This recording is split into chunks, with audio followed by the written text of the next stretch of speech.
Hey everybody, been a little while since I've done one of these. Welcome to the latest episode of Viewers Comments.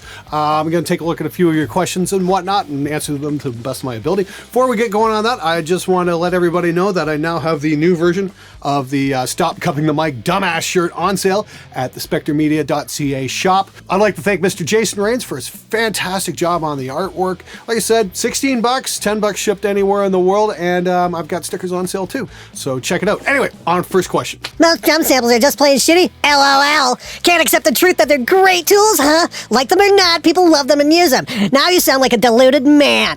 When you use drum samples to cover a shitty performance, yes, samples suck. Don't tell me, tell that to Ola England, Fluff, and so on. They all use them. Funny you mentioned Fluff, because I was discussing the whole live drum thing on YouTube demos with him a while back, and he was mentioning that every time I say drum samples suck, he dies a little bit on the inside. So I'm sure to say that every now and then just to rub a little more salt into that wound. The truth is, most of us do prefer live drums. I mean, like I do for sure. You just can't beat a real drummer.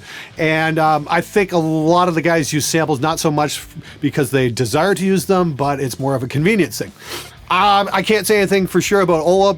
I'm going to see him in a couple weeks at NAMM. I'll be sure to ask him then. Really sad and pathetic that you're into infantile, nerdy Star Wars, Glenn. Your street cat has taken a nosedive, but we'll give you some slack since your channel is pretty awesome otherwise. Yes, oh no, I am into infantile, nerdy Star Wars. On behalf of the millions of Star Wars fans out there in YouTube land, you know what? I'd like to say, fuck you, buddy. Guess what? There's far more of us nerds than there are of you cool people. Yeah, I'm into Star Wars. I'm also into comic books. I watch Game of Thrones as my absolute favorite TV show, and I'm a gigantic anime fan. I've said this numerous times. Death Note's still one of my absolute favorite animes, and it's just great storytelling. Yeah, I do a lot of really nerdy shit besides recording. You know what? Because I learned a long time ago, doesn't matter how hard I try, I am never gonna be cool. And you know what? I'm in good company. Less cursing, please. I can't play these videos while my kids are around. Oh man, you mean I can't say shit fucking cunt anymore? Oh, come on. This is the internet, man. This isn't family television, okay? You want to watch it with your kids around? Put on some headphones. But seriously though, if they're not going to hear it from me, chances are send them to school. You know what? They're probably going to hear those kind of words there. But here's another idea. Here's maybe a suggestion. I'm not going to tell you what to do, but I am going to maybe make a suggestion. Instead of telling me what to do, maybe go take a very good long look in a mirror and ask yourself why you're so superstitious about certain words. Am I the only guy who wonders why Glenn's 421s are in such good shape? 10 years with mine and they're definitely not in such pristine shape. Tons rock, great review as always. The reason I keep my 421s in such pristine condition is pretty simple, actually. Whenever I'm working with a drummer, I just tell him, look, you break it, you bought it. Don't hit my mics. They're worth about $400 each, and you're going to be replacing it if you break it. It's amazing how well that sinks into a drummer. That, and I always keep them backed off a little bit, so I mean, like, they've really got to go out of their way to hit them.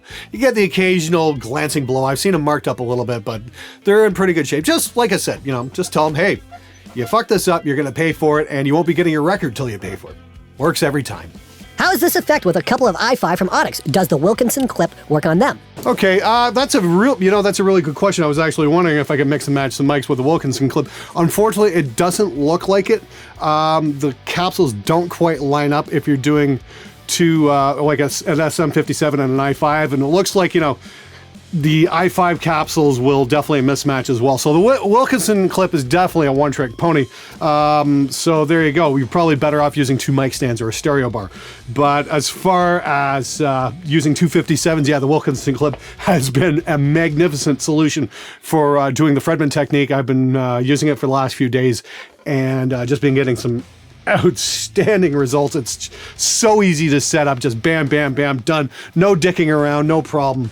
So there you go. Myself, I prefer the sound of a 57 over the i5 anyway. So there you go. You can use that technique. You can use that Fredman technique with various mix and match mics, but you're definitely going to need two different stands. Like I said, the Wilkinson looks like it's definitely a one-trick pony, and it needs two 57s.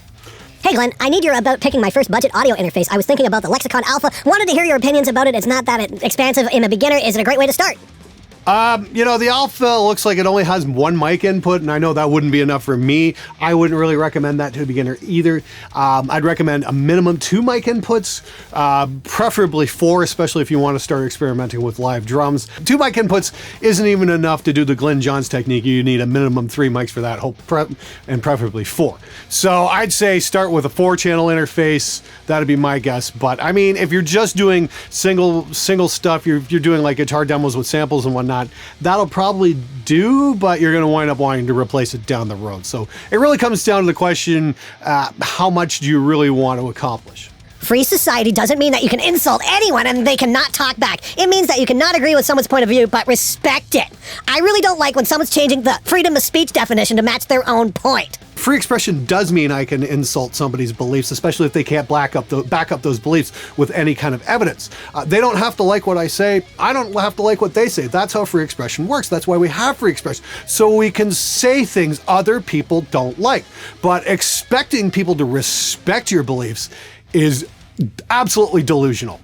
If you want someone to respect your beliefs, get better beliefs. Whether or not somebody respects your belief is based on the merit of what those beliefs say, not just the fact that somebody believes them. Free expression is all about skewering belief and bringing fact in. If you've got a problem with that, well, you know what? Deal with it. Anyway, that's it for this episode of Viewers' Comments. Please keep those comments and questions coming. I'll be more than happy to answer, and see you guys next time.